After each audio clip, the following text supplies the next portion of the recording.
आइए जानते हैं आज की कुछ अंतर्राष्ट्रीय खबरों को। पहले एक नजर आज की हेडलाइंस पर। नए साल पर दिल्ली एनसीआर में प्रशासन ने जारी की गाइडलाइन। क्या है स्पेडेक्स जिसे भारत ने स्पेस में लॉन्च किया। मणिपुर हिंसा के लिए सीएम वीरेंद्र सिंह ने मांगी माफी, बोले पूरा साल रहा दुर्भाग्य से भरा। दिल्ली चुनाव से पहले गरमाई सियासत, बीजेपी द्वारा पोस्टर के जरिए आप पर साधा गया निशाना। क्या प्रशांत किशोर बन गए काकभूषुंडी, बीपीएससी छात्रों को गए थे रामायण सुनाने, शुरू हो गया महाभारत। संभल में मस्जिद के सामने की जमीन वक्फ की ओवैसी का बड़ा दावा। क्या तालिबान ने पाकिस्तान सेना की 2 चौकियों पर किया कब्जा, वायरल वीडियो में दावा।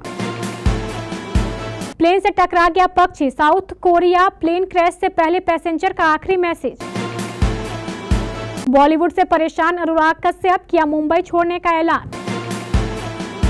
और अपने आप इज्जत से प्लेइंग 11 से बाहर हो जाए रोहित शर्मा। साल 2024 अपने आखिरी पड़ाव पर पहुंच चुका है और दुनिया नए साल 2025 की दहलीज पर खड़ी है। इस मौके पर लोग जमकर पार्टियां करते हैं और 1 जनवरी की रात नॉर्मल नहीं रहने वाली है। राष्ट्रीय राजधानी दिल्ली और आसपास के शहरों में पूरे जोशो खरोशों के साथ मौज मस्ती की जाती है। लोग क्लबों में जाते हैं। ऐसे में दिल्ली एनसीआर यानी नोएडा, गाजियाबाद, गुरुग्राम जैसे शहरों में पब क्लब में पार्टी को लेकर टाइमिंग, शराब को लेकर मुस्तैदी, ट्रैफिक से जुड़ी पाबंदियां और ड्राइविंग से जुड़े नियमों पर प्रशासन सख्त है। नए साल को देखते हुए दिल्ली एनसीआर इलाके में प्रशासन ने गाइडलाइन भी जारी की है। इसके पीछे का मकसद इस बात पर चौकन्ने रहने का है कि न्यू ईयर का जश्न लोगों की जिंदगी में रंग भरने के बजाय कुछ गड़बड़ ना कर दे। इसरो ने 30 दिसंबर को स्पेस डॉकिंग एक्सपेरिमेंट यानी स्पेडेक्स स्पेसक्राफ्ट की सफल लॉन्चिंग कर नया इतिहास रच दिया है। इस तरह भारत ने अंतरिक्ष की दुनिया में एक और बड़ी छलांग लगा ली है। डॉकिंग तकनीक के जरिए इसरो अंतरिक्ष में 2 स्पेसक्राफ्ट को आपस में जोड़ेगा। अंतरिक्ष में यह काम अब तक रूस, अमेरिका और चीन ही कर पाया है। आने वाले दिनों में इसरो के वैज्ञानिक PSLV C-16 के जरिए छोड़े गए दोनों यानों के बीच की दूरी कम करके अंतरिक्ष में उन्हें पास लाकर जोड़ेंगे या डॉक करेंगे। बता दें कि प्रक्षेपण के कुछ ही मिनटों बाद दोनों अंतरिक्ष यान सफलतापूर्वक अलग हो गए। भारत का अंतरिक्ष में यह बड़ा प्रयोग होगा। उसमें 2 स्पेसक्राफ्ट को एक ही रॉकेट से जोड़ा है। अब वो अंतरिक्ष में उनको पास लाएगा, फिर अलग करके दूर ले जाएगा। इसी को डॉकिंग और अनडॉकिंग कहते हैं। ये इसलिए बहुत मुश्किल है क्योंकि दोनों स्पेसक्राफ्ट अंतरिक्ष में बुलेट की रफ्तार से ज्यादा तेज चल रहे होंगे। बंदूक की गोली से तेज चलने वाले 2 सैटेलाइट को पास लाना और फिर जोड़ देना बहुत मुश्किल काम है।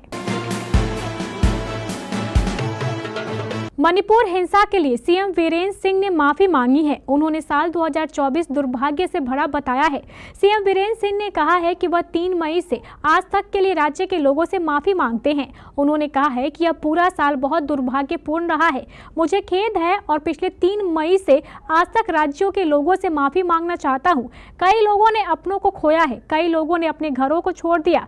मुझे वाकई में पछतावा है। मैं माफी मांगना चाहता हूँ। अब मुझे उम्मीद है कि शांति की दिशा में पिछले 3-4 महीनों की प्रगति को देखने के बाद मुझे उम्मीद है कि नए साल 2025 के साथ राज्य में सामान्य स्थिति और शांति बहाल हो जाएगी।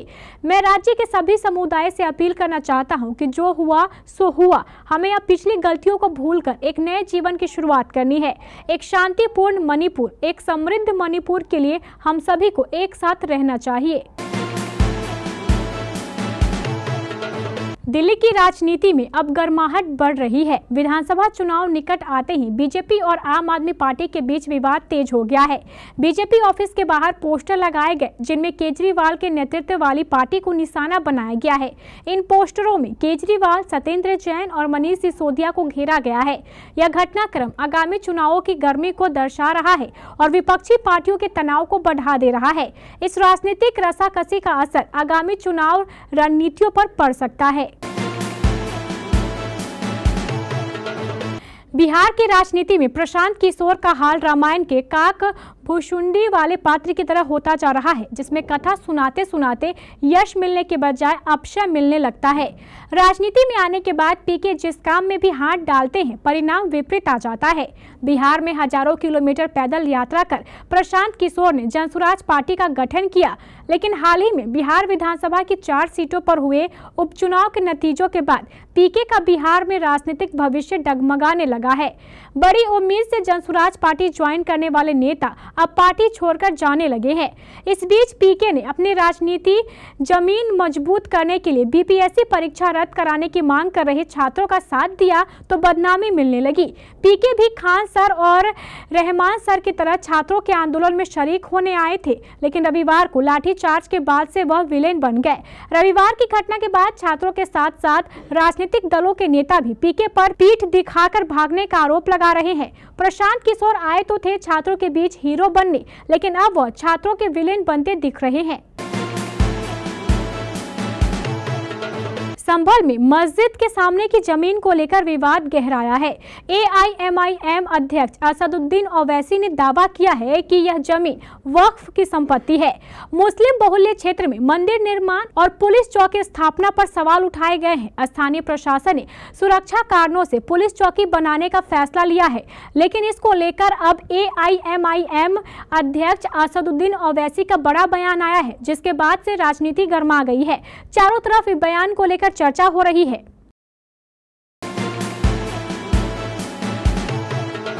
पाकिस्तान और अफगानिस्तान के बीच डूरंड लाइन पर जारी विवाद ने नया मोड़ ले लिया है। अफगान तालिबानी लड़ाके डूरंड लाइन पार कर पाकिस्तानी चौकियों पर लगातार हमले कर रहे हैं।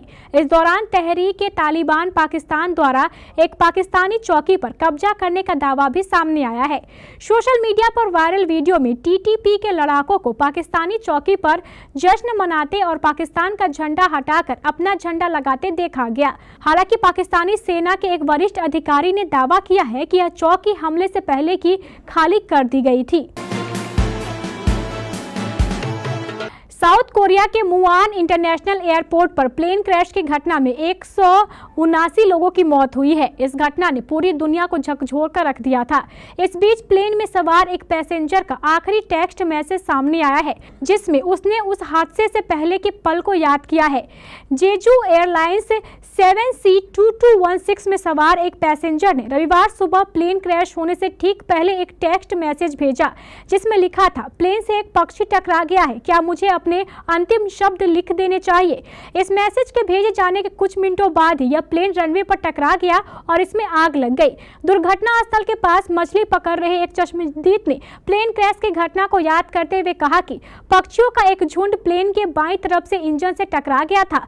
बता दें कि यह प्लेन बैंकॉक से साउथ कोरिया आ रहा था। इस प्लेन में सवार ज्यादातर लोग क्रिसमस की छुट्टियां मनाने जा रहे थे। बॉलीवुड के जाने माने डायरेक्टर अनुराग कश्यप ने मुंबई छोड़ देने का फैसला कर लिया है। उन्होंने ये खुलासा हाल ही में अपने एक इंटरव्यू में किया है। अनुराग ने कहा है कि उनके अंदर फिल्में बनाने का उत्साह खत्म हो गया है। वो इसका कारण एक्टर्स की टैलेंट एजेंसियों को ठहरा रहे हैं, जिन्होंने एक नया चलन शुरू किया है, जिसमें एक्टर्स को एक्टिंग के बजाय स्टार बनने पर जोर दिया जा रहा है। उन्होंने फिल्म इंडस्ट्री में रिस्क फैक्टर कम होने और रीमेक बनने को लेकर चिंता जताई, जिससे उन्हें कुछ नया करने का मौका नहीं मिल पा रहा है। अनुराग ने कहा है कि आज के समय में मैं बाहर जाकर कोई नई अलग तरह की फिल्म नहीं बना सकता, क्योंकि सब कुछ अब पैसे पर आ गया है, जिसमें मेरे प्रोड्यूसर सिर्फ फायदे और मार्जिन के बारे में सोचते हैं।